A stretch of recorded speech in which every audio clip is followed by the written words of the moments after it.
আসসালামু আলাইকুম। আমি নাইমুর মোর্শেদ নীরব এবং গত ভিডিওতে আমরা আলোচনা করেছিলাম এভিডেন্স অ্যাক্টের ১ থেকে ৩১ ধারা পর্যন্ত এবং আজকে আমরা ধাপে ধাপে যেহেতু সব কোর্সগুলোর আস্তে ধীরে শেষ করব এবং আস্তে আস্তে করে প্রত্যেকটা সেকশন আলোচনা করব। তো এবং আজকে আমরা আলোচনা করব হচ্ছে ধারা ৩২ থেকে ধারা ৫৮ পর্যন্ত, যেগুলো আর কি প্রিলি, বার কাউন্সিল বা জুডিশিয়ারি প্রিলি রিটেন যেগুলো থেকে কমন আসে সেই সেকশনগুলো আমরা আলোচনা করব এবং সেই সেকশনগুলো সম্পর্কে আমরা ডিটেলসে জানবো এবং আশা করি সেগুলো থেকে পরীক্ষায় কমন পাওয়া যাবে।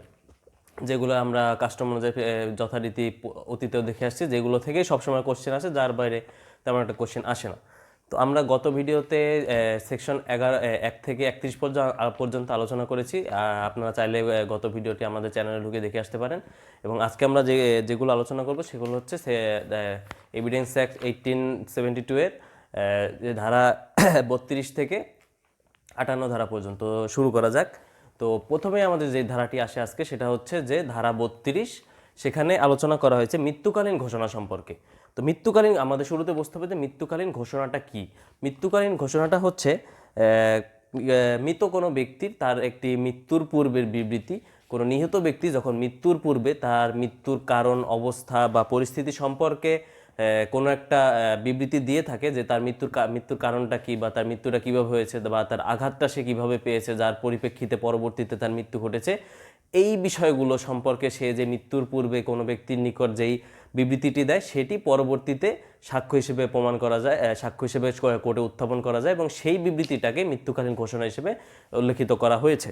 তো এই মৃত্যুকালীন ঘোষণায় আলোচনা করা হয়েছে ধারা ৩২-এ এবং এখানে কিছু উপাদান দেওয়া হয়েছে যেগুলো মৃত্যুকালীন ঘোষণার ক্ষেত্রে ব্যবহৃত হয়ে থাকে। প্রথম যেটি হচ্ছে যে এই মৃত্যুকালীন ঘোষণাটা মৌখিক হতে পারে, লিখিতও হতে পারে, ইশারা দিয়েও হতে পারে। মৌখিক বলতে এটা সে মৌখিকভাবে যে তার কাছে আসে তাকে বলল, লিখিতভাবে সে যদি মুখে কথা বলার, ভার্বালি তার কথা বলার তখন ওয়ে না থাকে, তখন সে কোথাও লিখেও দেখাতে পারে বা ইশারা দিয়েও বোঝাতে পারে। সেটিও সে যেই ব্যক্তির কাছে দিয়েছে সেই ব্যক্তি পরবর্তীতে সাক্ষ্য হিসেবে উত্থাপন করতে পারবে কোর্টে সেই বিষয়টি, এবং সেটি মৃত্যুকালীন ঘোষণা হিসেবে বিবেচিত হবে। এবং দ্বিতীয় যেই উপাদানটি হচ্ছে সেটা হচ্ছে যে এই মৃত্যুকালীন ঘোষণাটা তার একমাত্র মৃত্যুর কারণটাই বলতে হবে। মৃত্যুর কারণ ব্যতীত অন্য কোনো বিষয় তাকে যদি সেখানে জানানো হয় সেটি মৃত্যুকালীন ঘোষণার মধ্যে বিবেচিত হবে না। সেখানে শুধুমাত্র তার মৃত্যুর কারণই উল্লেখিত হতে হবে, তার মৃত্যুর কারণ সম্পর্কেই তাকে বর্ণনা দিতে হবে। এবং ডাইং ডিক্লারেশনটা যে কোনো ব্যক্তির কাছে দিতে পারে, সেখানে যে কোনো পুলিশ ম্যাজিস্ট্রেটের উপস্থিতি থাকতে হবে বা যে কোনো ধরনের বিশ্বাসযোগ্য ব্যক্তি থাকবে তেমন কিছু না। এখানে যে কোনো ব্যক্তির কাছে সে মৃত্যুকালীন ঘোষণাটা দিতে পারে এবং এইখানে এই ব্যাপারে সাক্ষ্য গ্রহণের আগে অবশ্যই প্রমাণ করতে হবে যে সেই ব্যক্তি অবশ্যই মৃত। সে যদি মৃত না হয় তাহলে পরবর্তীতে সেটি মৃত্যুকালীন ঘোষণা হিসেবে প্রমাণিত হবে না। কোনো আহত ব্যক্তি যদি এই ধরনের নিজে পরবর্তীতে মৃত্যু ঘটবে বিবেচনা করে একটি ঘোষণা দিয়ে থাকে এবং পরবর্তীতে তার মৃত্যু না হয়, সেটা মৃত্যুকালীন ঘোষণা হিসেবে বিবেচিত হবে না। এবং মৃত্যুকালীন ঘোষণা যে শুধুমাত্র মৃত্যু হতে পারে এই বিষয়টা রিলেটেডই হবে তা নয়। সেটা হচ্ছে যে এখানে আমরা যদি জখম হই, সেই জখমটা সম্পর্কে আমি কারো কাছে সেই কীভাবে জখম হলাম, কী অবস্থাতে, কোন পরিস্থিতিতে জখম হলাম, সেইটা সম্পর্কে কাউকে বিবৃতি দিলাম এবং পরবর্তীতে আমার অবশ্যই মৃত্যু ঘটেছে, সেই ক্ষেত্রে সেটি মৃত্যুকালীন ঘোষণা হিসেবে বিবেচিত হবে। সবসময় যে মৃত্যু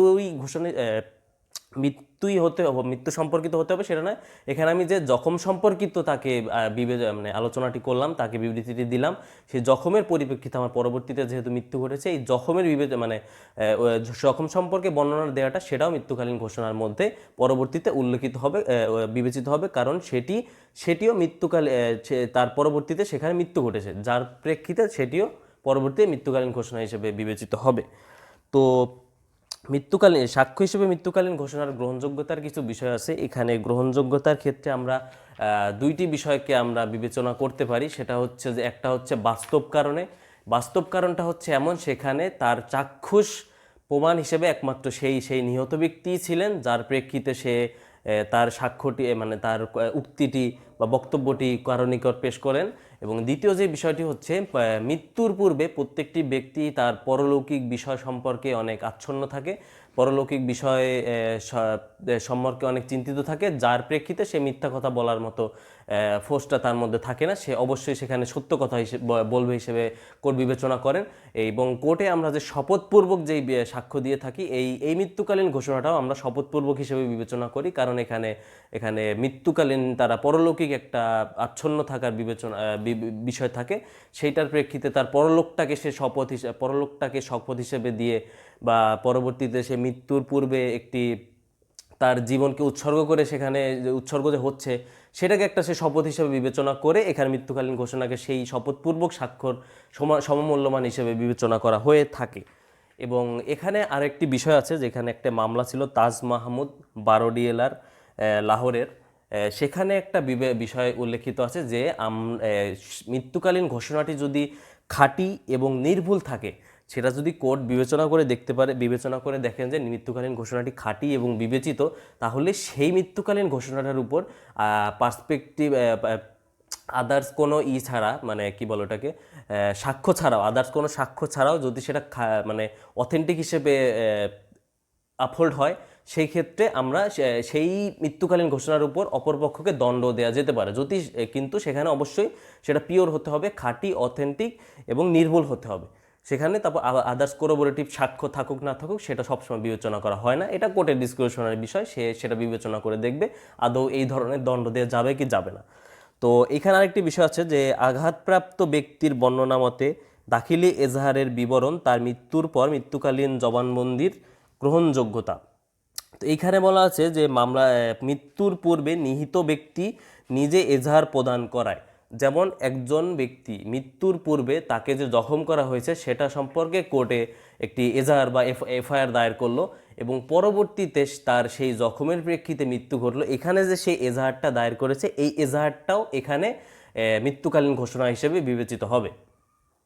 এবং পরবর্তীতে আরেকটা বিষয় যেটা এখানে বলা হয়েছে সেটা হচ্ছে মৃত্যুকালীন ঘোষণাকারী বেঁচে গেলে ঘোষণার গ্রহণযোগ্যতা কি। যদি সেখানে মৃত্যুকালীন ঘোষণাকারী ব্যক্তি যদি সেখানে কোনো ক্রমে বেঁচে যায়, তাহলে পরবর্তীতে তার ঘোষণাটি মৃত্যুকালীন ঘোষণা হিসেবে গ্রহণযোগ্য হবে না। সেটি বাদীর ক্ষেত্রে এই সাক্ষ্য আইনের 157 ধারা মতে একটি সমর্থনমূলক সাক্ষ্য হিসেবে বিবেচিত হবে এবং বিবাদীর ক্ষেত্রে 145 ধারা অনুযায়ী তার সমর্থনমূলক সাক্ষী হিসেবে বিবেচিত হবে। এটি কোনো মৃত্যুকালীন ঘোষণা হিসেবে তখন আর বিবেচিত থাকবে না, কারণ সেখানে তার মৃত্যুটা ঘটেনি।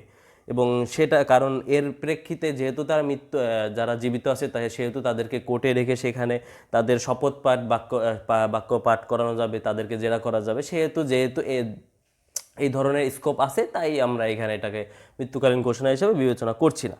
তো 32 ধারায় আরও 4 শ্রেণীর কথা বলা হয়েছে যাদের সাক্ষ্য গ্রহণযোগ্য, কিন্তু সাক্ষ্য হিসেবে তাদেরকে আদালতে আহ্বান করা যায় না, যাদেরকে আদালতে ডাকা যায় না কিন্তু তাদের সাক্ষ্যগুলোকে গ্রহণযোগ্য হিসেবে গ্রহণ করা হয়। সেটা হচ্ছে 4 শ্রেণীর ব্যক্তির কথা 32 ধারায় বলা হয়েছে। প্রথম হচ্ছে মৃত ব্যক্তি, এই যে মাত্র যেটা আলোচনা করলাম মৃত্যুকালীন ঘোষণার ক্ষেত্রে, সেই মৃত ব্যক্তির আলোচনাটা তারা উপস্থিত না থাকলেও কোর্টে সেটা উত্থাপন করা যাবে অন্য ব্যক্তির কাছে যে জিনিসটা সে এক্সপ্রেস করেছে সেই বিষয়টা সম্পর্কে। এবং দ্বিতীয় হচ্ছে নিরুদ্দেশ ব্যক্তি, যে হারিয়ে গেছে। তৃতীয় হচ্ছে সাক্ষ্য দিতে যে ব্যক্তি অক্ষম। এবং চতুর্থ হচ্ছে যথেষ্ট খরচ এবং দেরি ছাড়া যাকে হাজির করা যায় না কোর্টে, তাদের লিখিত বা মৌখিক বিবৃতিগুলো আমরা পরবর্তীতে কোর্টে হাজির করতে পারি। তাদেরকে কোর্টে হাজির না করেও এই বিষয়গুলোকে আমরা সাক্ষ্য হিসেবে উত্থাপন করতে পারি পরের কাছে দেওয়ার মাধ্যমে বা কোনো ধরনের ডকুমেন্ট বা স্টেটমেন্টের মাধ্যমে। তো এই চারজনের সাক্ষ্যগুলো আটটি ক্ষেত্রে প্রাসঙ্গিক হবে। প্রথম বিষয়টা হচ্ছে ডাইং ডিক্লারেশনের ক্ষেত্রে, যেটা সম্পর্কে আমরা এতক্ষণ আলোচনা করলাম। দ্বিতীয় হচ্ছে তার বিবৃতিটি তার স্বাভাবিক কাজকর্মের রীতি অনুযায়ী, যেমন আমরা এখানে উদাহরণ হিসেবে বলতে পারি একজন ব্যক্তি তার ব্যবসায়িক পারপাসে তার একটি ডায়েরি মেনটেন করে, সেই ডায়েরিতে সে তার ডেইলি বিষয়পত্র লিখে রাখে। তো সেইখানে যে সেই ডায়েরিটা মেনটেন করে, সেই ডায়েরির উল্লেখিত বা ডায়েরিতে লিখিত কোনো বিষয়টি যদি সে পরবর্তী ওই 4 শ্রেণীর মধ্যে পড়ে, পরবর্তীতে তার ওই লিখিত বিবৃতিটি আমরা পরবর্তীতে সাক্ষ্য হিসেবে গ্রহণ করতে পারবো বা আদালতে উত্থাপন করতে পারবো। তৃতীয় যে বিষয়টি বলা আছে যে বিবৃতি প্রদানকারীর আর্থিক বা সম্পত্তিগত স্বার্থবিরোধী যদি হয়, সেক্ষেত্রেও আমরা এই বিষয়টা এভাবে উত্থাপন করতে পারবো। চতুর্থ বিষয়টি হচ্ছে পাবলিক রাইট বা কাস্টম সম্পর্কে যদি বিরোধ সৃষ্টি হয়, সেই বিরোধটা সৃষ্টির পূর্বে সেই পাবলিক রাইট বা কাস্টম সম্পর্কে জনগণ বা জনগণের বা আশপাশ মানুষদের যদি কোনো বক্তব্য থাকে বা তাদের সেই বিষয়টি সম্পর্কে তারা জ্ঞাত থাকে, সেই বিষয়টি সম্পর্কেও তারা সাক্ষ্য হিসেবে সেটা আহ্বান করতে পারবে পরবর্তীতে। এবং পঞ্চম যেই বিষয়টার কথা বলা আছে সেই বিষয়টি হচ্ছে যে স্টেটমেন্টে যদি ব্লাড বা রক্তের বিবাহিত বা দত্তকের সাথে সম্পর্কিত হয়, সেই বিষয়গুলো সম্পর্কে যারা জ্ঞাত তারা ওই বিষয়ে সাক্ষ্য দিতে পারবে। আর ষষ্ঠ হচ্ছে যে উইলে বা দলিলে লিপিবদ্ধ পরিবার সম্পর্কিত, যেটা আমি মাত্রই বললাম যে ব্লাড, দত্তক বা বিবাহজনিত যেই বিষয়গুলো আছে সেই বিষয়গুলো সম্পর্কে তা জ্ঞাত ব্যক্তি দিতে পারে। আর ষষ্ঠতে হচ্ছে যে এই বিষয়গুলো যখন কোনো উইল বা কোনো লিখিত ডকুমেন্টে থাকে, সেই লিখিত ডকুমেন্টগুলোও আমরা পরবর্তীতে যদি তারা উক্ত 4 শ্রেণীর মধ্যে পড়ে, তাহলে আমরা সেখানে তাদের সেই লিখিত ডকুমেন্টটিও সাক্ষ্য হিসেবে পেশ করতে পারবো। এবং সপ্তম বলা হয়েছে যে এই যে রীতি কাস্টম বিষয়গুলো আছে, এগুলোর অস্তিত্ব যেটা থেকে উদ্ভূত হয়েছে বা সৃষ্টি হয়েছে, সেই অস্তিত্বগুলো যারা এই অস্তিত্বগুলো সম্পর্কে যারা মানে জ্ঞানী থাকে বা জানা থাকে, তাদের কথাগুলো বিবৃতিগুলো এখানে উত্থাপন করা যাবে। এবং সর্বশেষ অষ্টমটি হচ্ছে যে কয়েকজন কর্তৃক প্রদত্ত বিবৃতি বা বিচার্য বিষয় প্রাসঙ্গিক কোনো অভিব্যক্তি, মানে কয়েকজন ব্যক্তি যে এলাকার বা কোনো দেশের, সে বিষয়টি সম্পর্কে অনেক ব্যক্তি এই একই মত পোষণ করছে এবং তাদের যারা একই মত পোষণ করছে তাদের থেকে কিছু মানুষের বক্তব্য নিয়ে আমরা সেটাকে সাক্ষ্য হিসেবে পেশ করতে পারি। তো এইটা বলা হচ্ছে 32 ধারায় মৃত্যুকালীন ঘোষণা সম্পর্কে। এখানে একটা হিউজ এলাবোরেশন করা হলো এই 32 ধারাটি সম্পর্কে। এরপর আমরা চলে যাব নেক্সট যে ইম্পর্টেন্ট বিষয়টি আছে, সেটা হচ্ছে যে 40 ধারাতে যেটা বলা আছে। 40 ধারাতে বলা আছে যেই বিষয়টি আমরা সিপিসিতেও পেয়ে থাকি, সিআরপিসিতেও পেয়ে থাকি, যেটা হচ্ছে সিপিসিতে রেজ জুডিকাটা হিসেবে বলা আছে ধারা 11তে সিপিসির, এবং সিআরপিসির 403 ধারায় যেটা বলা আছে আবার ডাবল জিওপার্ডি হিসেবে। যেই বিষয়টি হচ্ছে যে একটি মামলায় দেয়া রায়, আদেশ, ডিক্রি বা যেটাই থাকুক, একটি মামলায় দেয়া রায় সেটা পরবর্তী মামলার ক্ষেত্রে প্রাসঙ্গিক হবে, যেটা 40 ধারায় সাক্ষ্য আইনে বলা হয়েছে যে দ্বিতীয় মোকদ্দমার বিচার বারিত থাকবে এবং বাতিল করা হবে, এবং 40 ধারার অধীনে পূর্ববর্তী মোকদ্দমার যে রায় সেটা প্রাসঙ্গিক হবে। মানে একটা মামলায় যখন রায় দিয়ে দেওয়া হয়েছে, পরবর্তীতে সেম ইস্যু নিয়ে যখন পরবর্তীতে মামলা করতে যাওয়া হয়, সেই ইস্যুটি পরবর্তীতে বাতিল হিসেবে গণ্য করা হবে বা বাতিল করা হবে, এবং পূর্ববর্তী যে রায়টা ছিল এই 40 ধারা মতে সেই পূর্ববর্তী রায়টাকে প্রাসঙ্গিক ধরে পরবর্তী মামলাটাকে বাতিল করা হবে, যেটা উত্থাপন করার ক্ষেত্রে অগ্রসর হচ্ছিলেন। এবং এরপরে যেই বিষয়টি আছে সেটা হচ্ছে যে ধারা 41। এইখানে আমরা শুরুতেই যখন ধারা 4-এ may presume, shall presume, conclusive proof সম্পর্কে আলোচনা করেছিলাম। সেখানে কনক্লুসিভ প্রুফের ক্ষেত্রে আমরা দুটি সেকশন পেয়েছিলাম, যার মধ্যে একটি ছিল ধারা 41, যেখানে বলা হয়েছে যে এই 4 শ্রেণীর কথা বলা হয়েছে যাদের সম্পর্কে যদি রায় দেওয়া হয় সেই রায়টা সকলের ক্ষেত্রে প্রাসঙ্গিক হবে এবং সেটা কনক্লুসিভ প্রুফ হিসেবে কোর্ট গণ্য করবে, মানে চূড়ান্ত প্রমাণ হিসেবেই কোর্ট গণ্য করবে। সেখানে আর কোনো সাক্ষ্য প্রমাণের প্রয়োজন পড়ে না উত্থাপনের জন্য। এখানে প্রথম বিষয়টি হচ্ছে প্রোবেট, মানে উইল সংক্রান্ত বিষয়গুলো, যে আমার কোনো বা আমার বংশ পরম্পরার কোনো উইল করা থাকলে সেই উইলটি পরবর্তীতে সবার ক্ষেত্রে সেম হিসেবে গণ্য হবে। সেখানে আলাদা করে কোনো প্রমাণ বা কোনো ধরনের ডকুমেন্ট পেশ করার দরকার নেই। সেটা শুধু আমার জন্য যেমন এলিজেবল বা ব্যবহারযোগ্য, অন্যান্যদের ক্ষেত্রে সেই সেম ক্ষেত্রেই ব্যবহারযোগ্য হবে। দ্বিতীয় বিষয়টা হচ্ছে বিবাহ সংক্রান্ত রায়। তারপরে তৃতীয় বিষয়টি হচ্ছে নৌ সংক্রান্ত বা অ্যাডমিরালটি রায়। চতুর্থত হচ্ছে লাস্ট সেটা হচ্ছে দেউলিয়া সংক্রান্ত রায়। এই বিষয়গুলো একজনের ক্ষেত্রে যেই রায়টা দেওয়া হয়েছে সকলের ক্ষেত্রে ওই সেমভাবে ওই রায়টি বিবেচনা করা হবে। এবং নেক্সট যেটা আছে ধারা 42-এ বলা আছে যে জনস্বার্থে সংশ্লিষ্ট যেসব রায়, আদেশ বা ডিক্রি রয়েছে সেগুলো প্রাসঙ্গিক হিসেবে গণ্য হবে সকলের ক্ষেত্রে।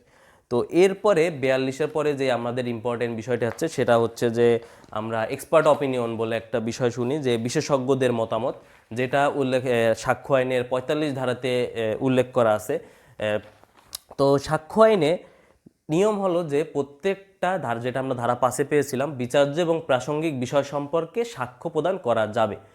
কিন্তু এখানে 45 ধারায় আমরা বিশেষজ্ঞদের, যারা তৃতীয় পক্ষ হিসেবে বিবেচনা করা হয় এদের, যেখানে বর্তমানে আগে 5টি ছিল, এখন সংশোধনী আসার পরে আমরা 13টি পেয়েছি। এই 13টি ক্ষেত্রে আমরা বিশেষজ্ঞদের মতামত নিতে পারি, কারণ এখানে যদি কোর্টের বা আদালতের ম্যাজিস্ট্রেট বা জাজদের সেই সম্পর্কে খুব বিশারদ মানে আইডিয়া না থাকে, সেই ক্ষেত্রে আমরা বিশেষজ্ঞদের মতামত তারা গ্রহণ করতে পারেন।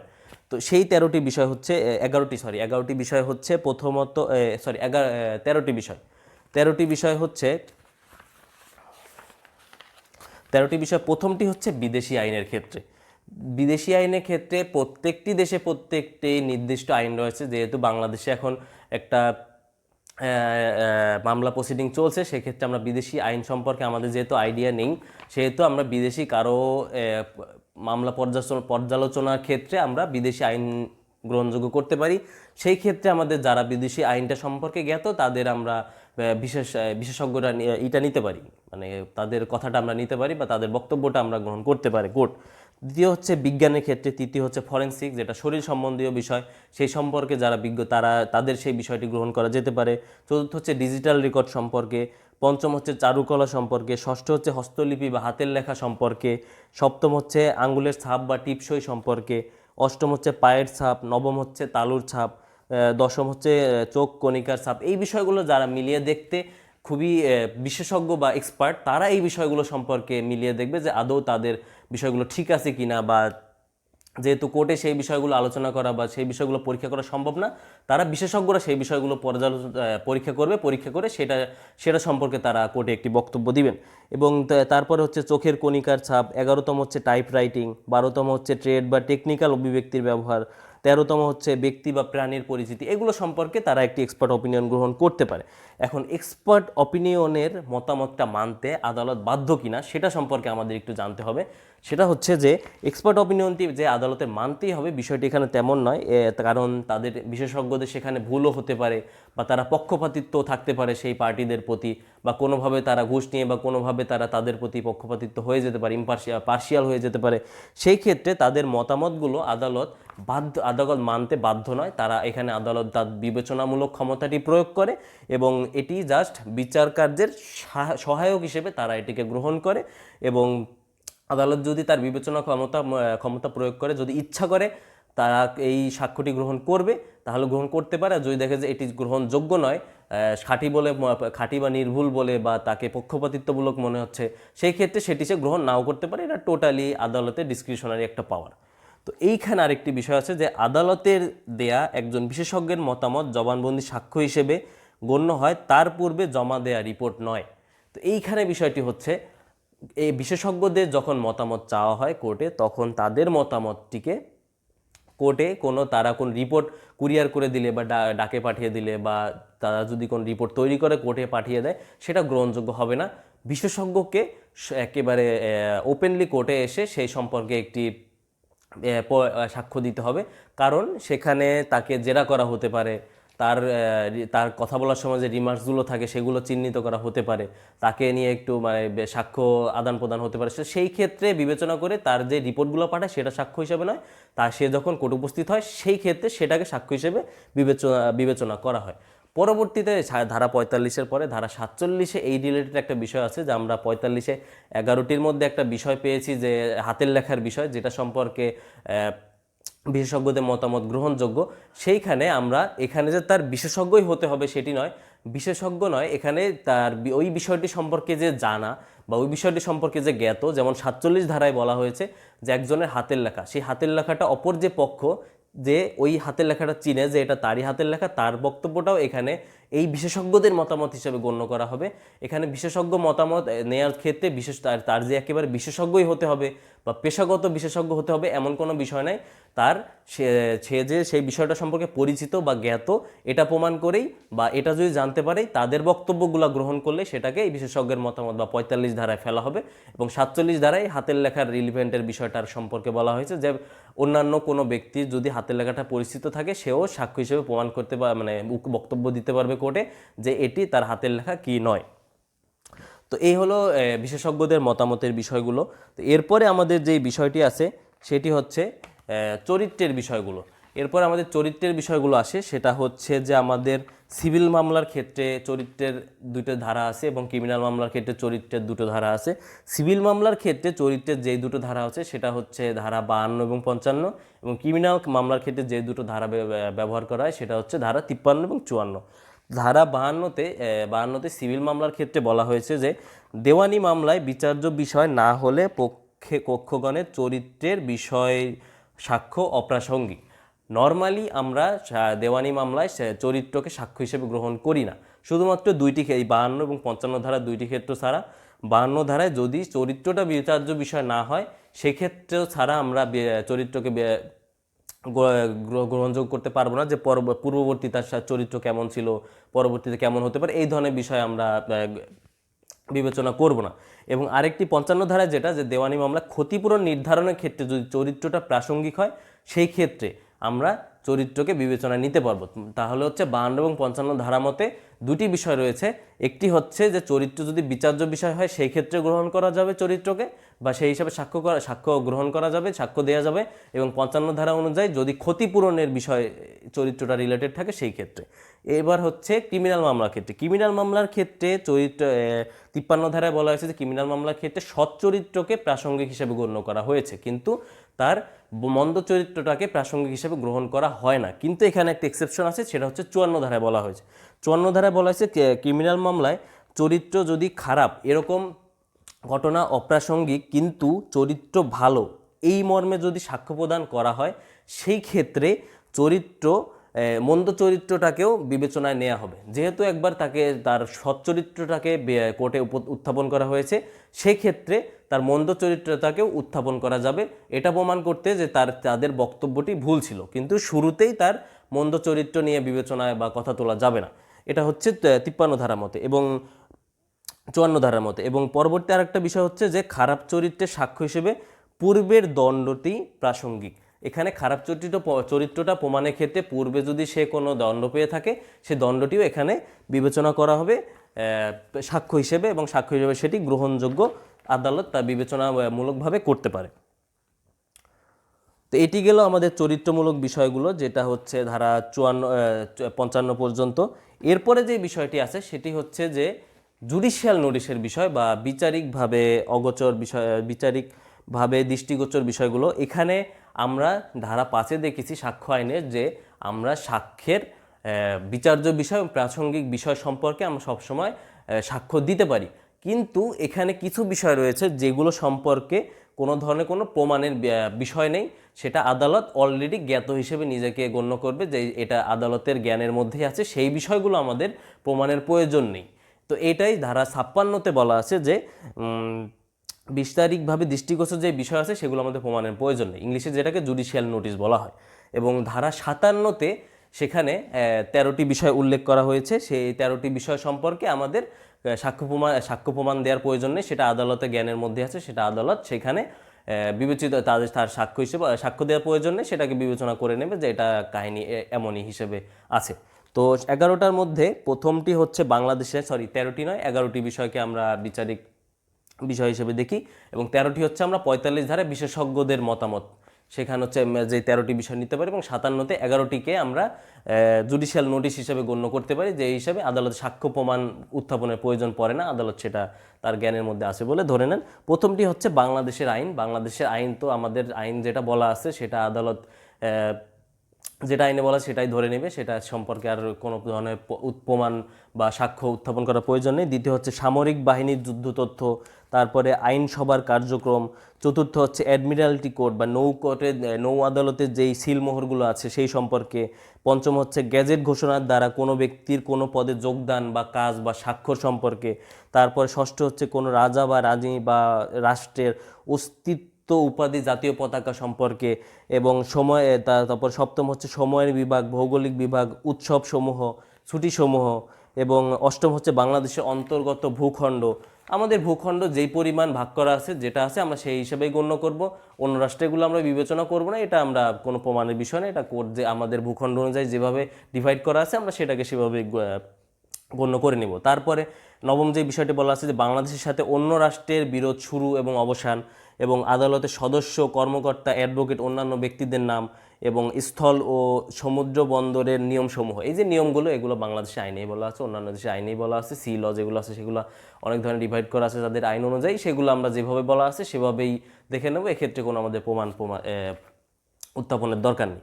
এরপরে আরও একটি বিষয় যেখানে আমাদের প্রমাণ উত্থাপনের দরকার নেই, সেটা হচ্ছে ধারা 58তেই বলা আছে, যেটা হচ্ছে যে সকল বিষয়গুলো সম্পর্কে বা ঘটনা আমরা অলরেডি স্বীকার করে নিয়েছি বা বাদী বা বিবাদী অলরেডি স্বীকার করে নিয়েছে, সেই বিষয়গুলো আর প্রমাণ করার, নতুন করে প্রমাণ করার দরকার নেই।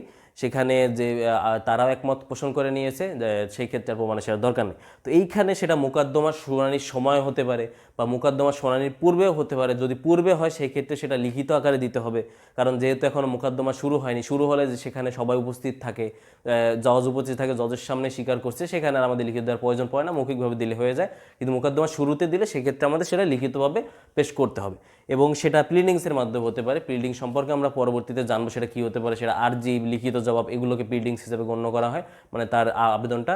তো সেই প্লিডিংসের ক্ষেত্রেও সেটা স্বীকার করতে পারে। এবং আরেকটি বিষয় যেগুলো হচ্ছে যে প্রমাণ করার প্রয়োজন নেই, সেটা হচ্ছে যে আদালতের কাছে অনুমানযোগ্য বিষয়গুলো, যেগুলো আদালত অনুমান করে নিতে পারে, সেগুলো নতুন করে প্রমাণ করার কোনো প্রয়োজন নেই। তো অনুমানযোগ্য বিষয়, অনুমানের বিষয়গুলো আমরা পরবর্তীতে দেখব, পরবর্তী সেকশন অনুযায়ী আস্তে আস্তে আসবে। তো এই ছিল আমাদের ধারা 31 থেকে 58 পর্যন্ত আলোচনা। এখানে কিছু কিছু ধারা ছিল যেগুলো আমরা সংশোধনযোগ্য হওয়ার পরে অনেকগুলো এসেছে, যেমন 47A আছে, যেগুলো আমরা ডিজিটাল বা ফরেন্সিক অনেক বিষয়পত্র, বায়োলজিক্যাল বহুতপত্র বিষয়পত্র ইনক্লুড করা হয়েছে। সেগুলো আমরা পরবর্তীতে সংশোধনযোগ্য যে বিষয়গুলো আছে, পরবর্তী একটা ভিডিওর মাধ্যমে আমরা পুরোটা সংশোধনযোগ্য যে বিষয়গুলো আছে সেগুলো তুলে নেব। যেমন ধারা 47, আমি উদাহরণস্বরূপ একটা বলি। ধারা 47-এ যেটি আমরা আলোচনা করেছিলাম যে হাতের লেখা সম্পর্কে যে পরিচিত থাকে, সেও সেখানে তার একটি সাক্ষ্য দিতে পারে যে এই হাতের লেখাটি উক্ত ব্যক্তির হিসেবেই আছে। তেমনি 47A-তেও, মানে 47A-তেও বলা আছে 47 ক-তে, যে এই ডিজিটাল সিগনেচারের বিষয়, ডিজিটাল সিগনেচারটা ওই সার্টিফাইড, যেই সার্টিফিকেট অথরিটি একটা আমাদের গঠন করা হয়, সেই অথরিটি সেখানে বিবেচনা করবে যে এই ডিজিটাল সাইনটি আদৌ ওই ব্যক্তির দ্বারা সাইন্ড কিনা, সেই বিষয়গুলো এই 47-এতে বলা হয়েছে। এমন অনেক ফরেন্সিক ডিজিটালাইজড অনেক বিষয়পত্র সংশোধন করে আনা হয়েছে যে সাক্ষ্য আইনে, সেটা আমরা একটা ভিডিওতে কভার করব। আজকে আমরা সাক্ষ্য আইনের ধারা 32 থেকে 58-র যেই ইম্পর্টেন্ট সেকশনগুলো, যেগুলো থেকেই কোশ্চেন আসে এবং পরবর্তীতে ইনশাল্লাহ আসবে, সেই বিষয়গুলো আলোচনা করলাম। এবং পরবর্তী ভিডিওগুলোর মাধ্যমেই আমরা বাদ বাকি সেকশনগুলো কভার করব এবং অন্যান্য সাবজেক্টও আস্তে আস্তে গ্র্যাজুয়ালি সেগুলো কভার করার ট্রাই করব। তো আজকের ভিডিও এই পর্যন্তই। ধন্যবাদ সকলকে, ভালো থাকবেন। আসসালামু আলাইকুম।